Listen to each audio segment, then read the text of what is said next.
श्री हनुमान बेनीवाल जी। सभापति महोदय, सदन में आज कुटुंब न्यायालय विधेयक 2022 पर चर्चा हो रही है। सभापति महोदय, मेरे से पूर्व वक्ताओं ने भी एक से एक बात महिलाओं के हितों के संबंध में, महिलाओं पर बढ़ते अत्याचार, उत्पीड़न, इसको लेकर भी विधेयक के अलावा भी बात रखी। विधेयक के उद्देश्य और कारणों में कहा गया कि कुटुंब न्यायालय अधिनियम 1983 का छात्र को कुटुंब न्यायालय स्थापित करके विवाह और कुटुंब मामलों तथा उससे संबंध विषयों में सुलह और विवादों का शीघ्र समाधान करने का समर्थन करने के लिए अधिनियमित किया गया था।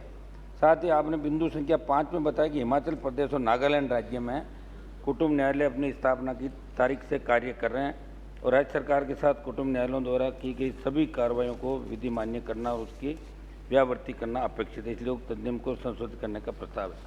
तो मैं जिस प्रदेश से आता हूँ, राजस्थान से, ये दुर्भाग्य है कि महिला अत्याचार और महिला उत्पीड़न के अंदर सबसे ज़्यादा जो महिलाओं पे अत्याचार हो रहा है, देश के अंदर राजस्थान नंबर 1 हो गया, नंबर 1 पे राजस्थान चल रहा है, जहाँ महिलाओं के साथ सबसे बड़ा अन्याय और अत्याचार हो रहा है।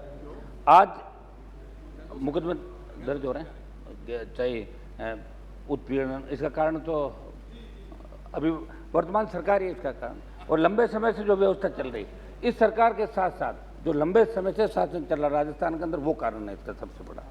वर्ष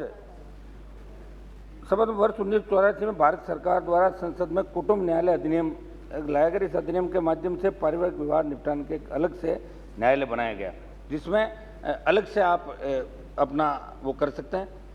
परिवार के विवाद भी सिविल न्यायालय में सालों साल अटके रहते थे और पक्षकारों को न्याय नहीं मिल पाता। इस परेशानी से निपटने के उद्देश्य 1984 के अंदर ये आपका बिल लाए।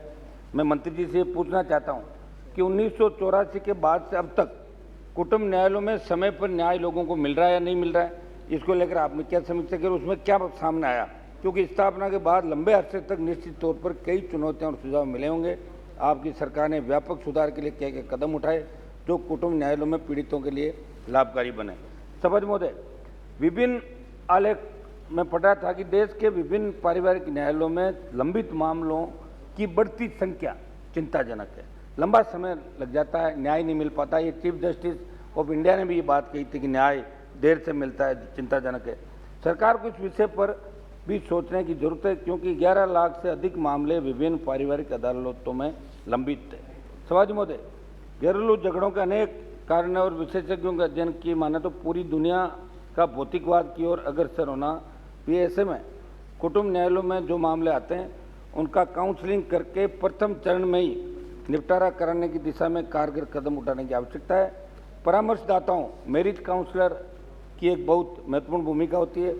मुद्दा हर 3 महीने में मैरिज काउंसलर बदले जाते हैं। इस प्रकार यदि मामला 3 महीने से अधिक समय तक चलते हैं तो महिला या पीड़ित व्यक्ति को नए परामर्शदाताओं के साथ तालमेल बिठाना और उनके कथनों को कई बार दोहराना भी पड़ता है। समझ में तो कुछ मेरे इसके अंदर सुझाव थे। वन स्टॉप सेंटर सहित घरेलू हिंसा को रोकने के लिए विद्यमान प्राधिकरण लीगल शाखा एक छत के नीचे सारा लाया जाना चाहिए।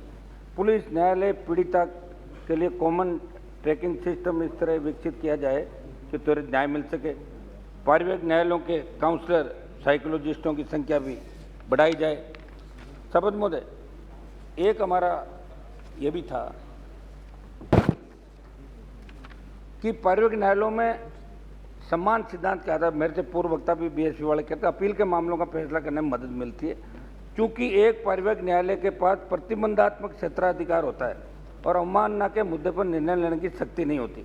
इसलिए लोग पारिवारिक अदालत को उतनी गंभीरता से नहीं लेते जितना कि वे एक मजिस्ट्रेट या शहर की दीवानी अदालत को लेते हैं। कई मामलों में जहाँ पति याचिका करता है और उनके खिलाफ भरण पोषण के आदेश पारित किए जाते हैं, इन आदेशों का उल्लंघन करने के बाद भी उनके मामले आगे बढ़ते रहते हैं। समझ अंत में मेरी बात मैं यह कहना चाहूँगा कि महिलाओं को आगे लाने के प्रयास और इतिहास भी गवाह है कि झांसी की रानी लक्ष्मीबाई से लेके महिलाओं ने बड़ी लड़ाई लड़ी। राजनीति के अंदर भी महिलाओं ने हर जगह आगे आके और उसका प्रयास किया। अभी जो राष्ट्रपति कल हमारे निर्वाचित हुई है द्रौपदी मुर्मू, ये उसका उदाहरण है कि गरीब आदिवासी की बेटी देश के सर्वोच्च पद पे बैठी है।